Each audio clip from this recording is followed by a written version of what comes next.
दिनै मोनसे खोब बाखनायथाव आरो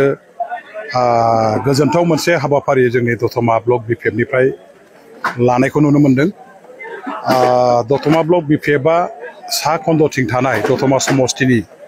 बिसेसकरि रामफलबिल सेरफांगुरि ओनसोलनि जायफोर बिथांमोनहा गोबाव सम दिनै साख्रि मावनानै आजिरा लाबाय आरो साख्रि मावै जायफ्रानाखि समाजाव बिभिन्न दल संगठनफ्राव थानानै खामानि मावबोनाय सानसुमै बिथांमोनखौ ज' लेंहरनानै फैगौ बिसायख'थिनि बागै जोंनि इन्टेलेक्चुवेल बिथांमोननिफ्राय जोङो मोनसे सापर्ट बिथांमोननिफ्राय मोनसे बोसोन आरो माखासे बिथांमोननि थिननाय बायदि खामानि मावनायनि थाखाय मोनसे अपिनियन डेभेलप खालामनायनि थाखाय बाव इन्टेलेक्चुवेल मिटखौ लानाय जादों। आङो साबायखर होगोन जे सा खन्द'आव थानाय रामफलबिल सेरफांगुरि ओनसोलनि जेसेबां इन्टेलेक्चुवेलफोर जेसेबां रिटायार्ड पार्सन सिनियर माने सिटिजेनफोर दं बिथांमोनहा जोंनि हांख्रायनाय बायदियैहाय दिनै ओंखारबोदों बाहागो लाफैदों आरो बेनि गेजेरजों जों प्रमान मोनदों जे रामफलबिल सेरफांगुरि ओनसोलनि इन्टेलेक्चुवेल बिथांमोनहा सिनियर सिटिजेन जायफोर बिथांमोन दङ बिथांमोनहा एइबार बिसायख'थियाव बिपिएफ हान्जाखौ जेरैखिजाया देरहाजानायखौ बिथांमोनहा लुबैदों। बिपिएफनिफ्राय सरकार बानायनायखौ बिटिसिआव बिथांमोननिफ्राय लुबैदों आरो बेनि थाखायनो दिनै बिथांमोनहा बाव खुनु आख' फाख' साननाय गैयालासे गोनो गोथो जायालासे ओंखारबोनानै हेफाजाब खालामफैनानै गाव गावनि माखासे बुंनो गोनां बाथ्राफोरखौ जोंनो होनो गोनां माखासे बोसोनफोरखौ बिथांमोनहा उदां गोसोयै दिनैनि बे सावरायनायनि मेलाव बिथांमोनहा होदों आरो बिथांमोननि सापर्ट बिथांमोननि हेफाजाब बिथांमोननि बिथोनखौ जोङो दिनैहाय आबुङै मोननो हानानै गोसोआव मोनसे साहस फैदों जोंनाव जे बे ओनसोलनि थारैनो आइ आफा रायजो राजाफोरजों लोगोसे जोंनि इन्टेलेक्चुवेल गस्थिनि मानसिफ्रा बिपिएफ हान्जाजों दङ आरो बिपिएफ हान्जाखौ बिथांमोनहा गोसो मोदोम जौयै हेफाजाब खालामनो थाखाय खामानि मावनोबो सिगांबोगोन बेखौबो बिथांमोनहा दिनैहाय खोथा होदों। बे जोंनि थाखाय गिदिर मोनसे माने एचिभमेन्ट होननानै आं बुङो आरो बे मोनसे जोंनि बिपिएफ हान्जानि गुड पलिटिकेल इनिशिएटिभ। जोङो जोंनि साननाय हनायखौल' जों लुबैनायखौल' जोंनि बुद्धिजीबि समाज जोंनि आइफोर आफा रायजो राजाफोर बा माखासे सानसुमै बिथांमोननि दल संगठन खालामग्रा बिथांमोननि सायाव जों जे माने गथायनो नागिरदों बिदि नङा। जोङो बयनिबो अपिनियनजों बयनिबो सुबुरुनजोंसो बिपिएफ हान्जाया सरकाराव फैनायनि थाखाय हाबाफारिखौ लानो नागिरदों खामानि मावनो नागिरदों आरो बिसायख'थियाव जों बिथांमोनखौ सन्मान सहकारे जायगा होनानै बिथांमोननि खामानि मावनायनि थाखायबो जों मोनसे परिबेसखौ खालामनानै होनो नागिरदों आरो बिनि थाखायनो दिनै बिथांमोनहा बेखौ स्पष्टयै बुजिनानै बे दिनैनि लानाय हान्जानि इन्टेलेक्चुवेल मिटआव बिथांमोनहा बाहागो लाफैदों।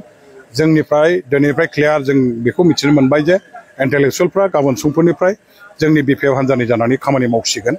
आरो जेराव इन्टेलेक्चुवेल गस्थिनि मानसिफोर सिनियर सिटिजेन गस्थिनि मानसिफ्रा सापर्ट खालामबाय आं सानो बिथांमोनहा जिहेतु समाजाव गोख्रों मोनसे प्रभाब दं समाजनि मोनफ्रोमबो थाखोनि आइ आफा रायजो राजाफ्रा दिनै जोंनि खोथा बाथ्राफोरखौ हयथ' फोथायजोबनो हाया जानो हागौ दल खालामग्रा मानसिफोरनि खोथा बाथ्राखौ खिन्थु इन्टेलेक्चुवेल लेखा गोरों समाजकर्मी आरो बे ओनसोलनि गनायजानाय मानसिफ्रा बिथांमोनहा जेब्ला रायजोफोरनि खाथियाव थांनानै बाथ्रा बुंगोन जों जायफोरखौ दिनै बुजायनानै गनायहोनो हायाखैमोन बे बिथांमोनखौ जोंनि इन्टेलेक्चुवेल गस्थिनि मानसिफ्रा थांनानै बुजायहैनाय लोगो लोगो निस्सय रायजो राजाफ्रा गनायनानै लागोन आरो बिथांमोननि दारैहाय जोंहा जथेस्थ' जोंनि हान्जायाव प्लास पइन्ट दं जोंनि हान्जायाव लाब जागोन जोंनि हान्जायाव गोबां बिथांमोननि माने हेफाजाब खामानि मावनायनि दारैहाय जोंहा सानथ्र'हायै आरोबाव गोदान मानसि जोङो हेफाजाब गोदान मानसिफोरनिफ्राय जों मोननो हागोन बेखिनिखौ जोङो आसा खालामनो हायो। गतिके बे बिथिंखौ नायनानै दिनैनि बे इन्टेलेक्चुवेल मिटआ मोनसे जोबोद मोजां माने हाबाफारि जादों आरो बेखौ जोङो लालांबाय थागोन सेरफांगुरि रामफलबिलनि उनाव आरो दतमा ओनसोलथिं खोला फारसे जोङो बे हाबाफारिखौ लाबावगोन। आं सानो दुलाराय जोंनि दतमा समाजनि गासैबो इन्टेलेक्चुवेलफोरनि सापर्टआ बिपिएफजों दं आरो बे बिथांमोननि सापर्टजोंनो जोङो रायजो राजाफोरनि सापर्टखौ जेसेबां जों आसा खालामदोंमोन दलनि दारै खामानि मावनानै बेनिफ्राय बांसिन जोङो मोननो हागोन आरो बेजोंनो जों देरहासार जानो हागोन। सार मोनसे सोंथि बिटिसि बिसायख'थिया थि खालार फोसावजायाखै नाथाय सेप्तेम्बराव जानायनि सम्भाबना दं। दा बे बिथिङाव दतमाया बिपिएफनि आखायावनो दंखायो दा फारसेथिं बिजेपिखौ मैखोमै फोसावदिंनाय दतमा बेयाव नुनो मोनबाय थादों बेयो माबा मोनसे आघात बा खहा लाबोगोन नामा? दतमा समस्तियाव बिजेपिया जेसेखि बिथांमोनहा राजनितिनि खामानिखौ गावसोरनि बिथिंनिफ्राय मावा मानो बिजेपिखौ समर्थन खालामग्रा मानसिफ्रा सोर सोर आरो बेसे बुरजा मानसिफ्रा समर्थन खालामदों बेयो जोङो मेगनावनो नुनाय गोबां माखासे जोंनि साधारन आइ आफा रायजो राजाफोरखौ बिजेपिनि मावथि दैदेनगिरि बिथांमोनहा थाखा फैसा जानाय लोंनाय माखासे बे रोखोम होनायनि गेजेरजों बुरखायनानै लांनायखौ जों नुदों किन्तु लासै लासै बे मानसिफ्रा बिथांमोननि मावनाय दांनाय बा हानजानि माखासे थांखि नोजोरखौ साबजायै मोननानै दिनै गोबां बिजेपियाव थांनाय मानसिफ्रा घुरायनानै बिपिएफ हानजायाव खारबोफिननानै खामानि मावफैदों आरो गोबाङानो समजों लोगोसे खारबोबाय थागोन दा बे हिसाबै बिपिएफनि जे भेटि बे भेटिया बिराद मजबुत बिराद गोख्रों आरो बिपिएफ हानजाजों बांसिन आइ आफा रायजो राजाफ्रा दंबाय थायो थांनाय बिसायख'थियावबो जोङो बे समस्तियाव बिपिएफ हानजाया गाव हारसिङै देरहादों जेरावनोखि बिपिएफ हानजानि उल्टा इउपिपिएल आरो बिजेपि आरो माखासे जिएसपि बिथांमोनहा माने आलदा माने जिएसपिया आलदा गेलेदों हय किन्तु इउपिपिएल आरो बिजेपिया बिथांमोनहा खौसे गेलेदोंब्लाबो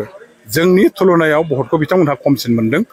आरो दिनैनि दिनाव आलदा आलदा बिपिएफ आरो इउपिपिएलआ जेला आलदा आलदा बिसायख'थि गेलेगोन होमबा बेवहाय बिथांमोनहा बिजेपि आरो इउपिपिएल बिथांमोननि भट मोननाया बिपिएफनिख्रुइ बेसेबांबा 100 किल'मिटार गोजानाव बिथांमोनहा उन जानानै थाबोगोन बे रोखा अंकआ बेखौ देखायो गतिके बिजेपिनि दैदेनगिरिफ्रा कर्मीफ्रा सापर्टारफ्रा जेसेखि मावा मानो बिथांमोनहा सान हर माने खामानि मावब्लाबो